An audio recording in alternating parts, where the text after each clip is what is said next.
Pakistan army establishment की हुक्मरानी के लिए मारद वजूद में नहीं आया था।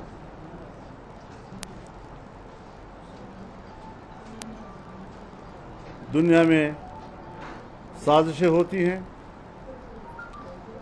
अपनी मर्जी की हुकूमत कौमों पर मुसल्लत की जाती हैं, अपने एजेंडे की तकमील कराई जाती है। और आज भी अगर आपने देखा तो इन 2 सालों में अगर कोई कानून साज़ी हुई है और 11 से 12 कवानीन बने हैं तो वो भी FATF के शराइत के तहत बने हैं।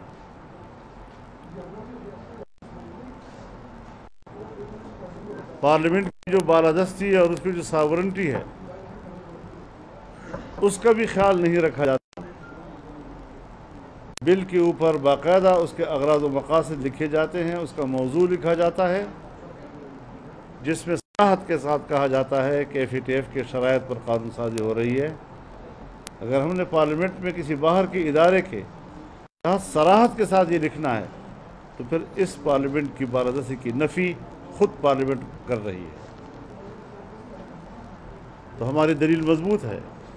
ये पार्लियामेंट मोतबर पार्लियामेंट नहीं है, ये अवाम की नुमाइंदा पार्लियामेंट नहीं है, ये आलमी एस्टेब्लिशमेंट की साजिशों के तहत और दबाव के तहत लाई गई पार्लियामेंट है और आज उन्हीं के एजेंडे पर कानून साजी कर रही है। इस तरह के हुक्मरानी का खात्मा करने के लिए मुल्क की तमाम सियासी जमातें एक प्लेटफार्म पर हैं और इंशाअल्लाह सब मुत्तहिद होकर आज गुजरावाला में वो कौम से मुखातिब होंगे। बहुत शुक्रिया। नहीं, मेरे ख्याल में हमें रास्ते में किसी एक जगह मिलना है और सब ने गुजरावाला में इकट्ठे दाखिल होना। अपोजिशन जो है बहरहाल देर आए दुरुस्त आयत वाली बात होती है, जो वक्त अल्लाह को मंजूर होता है।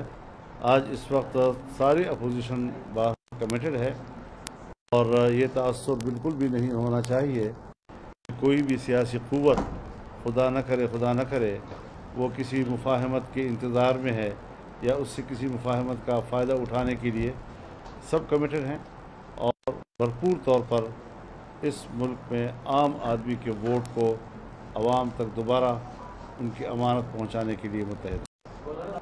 ये तो खैर मैं नहीं कह सकता, सब ने अपनी शिरकत करनी है, किसी ने कितनी, तो मेरे ख्याल में हमें इन चीज़ों में पढ़ना ही नहीं चाहिए। ये बहुत ही निचली सतह की महल्ले के ज़ाहिर है कि अवामी क़ुव्वत पर इसका दारोमदार है और जो नहीं, मेरे ख्याल में अब हालात तब्दील हो गए हैं। अब तो वो हमसे NRO चाह रहा है, हम नहीं दे रहे उनको।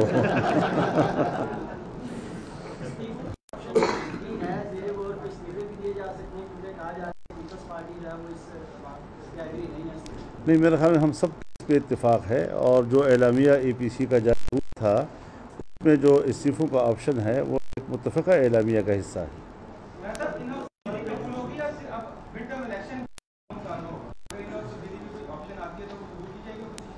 मेरे ख्याल में हालात बदल जाते हैं तो फिर उसमें कमज़ोर जिहत वो दब जाता है।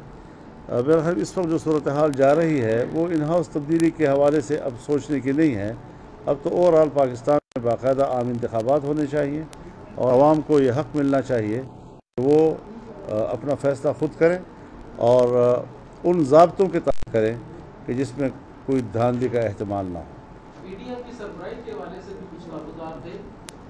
पीपल्स पार्टी का कहना था कि ये रोटेट होनी चाहिए सरप्राइज जो है, तो ऐसा भी हुआ अब तक तो मौजूद नहीं है। जब PDM के अंदर कोई ऐसी बहस मौजूद ना हो तो फिर इस पर बहस करना मेरे ख्याल में तवज्जो हट जाएगी। तो ऐसी कोई बहस है नहीं वहाँ पर, तो हम ओहदों के लिए PDM में नहीं है, हम मकसद के लिए PDM में है, ओहदे की कोई अहमियत नहीं। जी, वो पहले वाली उंगली तो निकले ना, फिर उसके बाद दूसरी उंगली।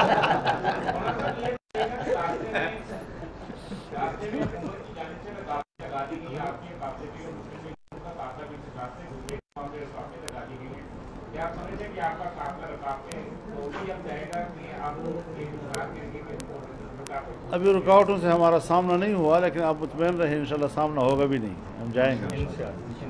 बहुत शुक्रिया।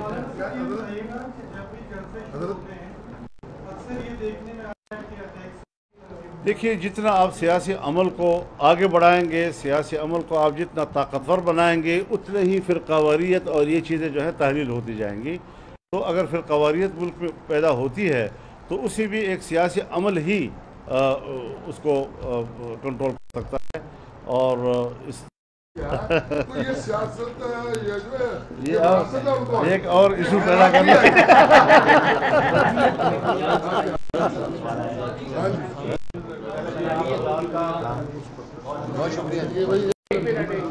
और जिस आपने अभी सवाल किया फिर क़वारियत के हवाले से, तो यकीनन हमारे बहुत ही प्यारे भाई डॉक्टर आदिल ख़ान साहब जो निशाना बने हैं, इससे पहले भी हमारे बहुत बड़े बड़े सपूत इसका निशाना बने हैं। और हर फ़िरक़े के अंदर से बड़े अहम लोग वो इस इफ़रीत ने निगल लिए हैं। मेरे ख़्याल में ये इस किस्म के वाक़यात काबिल मज़म्मत हैं, इसकी रोकथाम होनी चाहिए और मुल्क में फ़िरक़ावाराना हम आहंगी होनी चाहिए। नफ़रतों की बातें उसने न पहले कोई नतीजा दिया है न अब कोई नतीजा देगा। कल भी सूरत हाल होगी कि हम सिवाय पशेमानी के हमें कुछ हाथ नहीं आएगा। लिहाजा हम इस माहौल को जो फ़िरक़े के हवाले से पैदा होता है और डॉक्टर आदिल ख़ान जैसे कीमती लोग वो हमसे जुदा हो जाते हैं, तो हमें एहसास करना चाहिए कि ये माहौल किस पाकिस्तान के लिए नुकसानदेह है।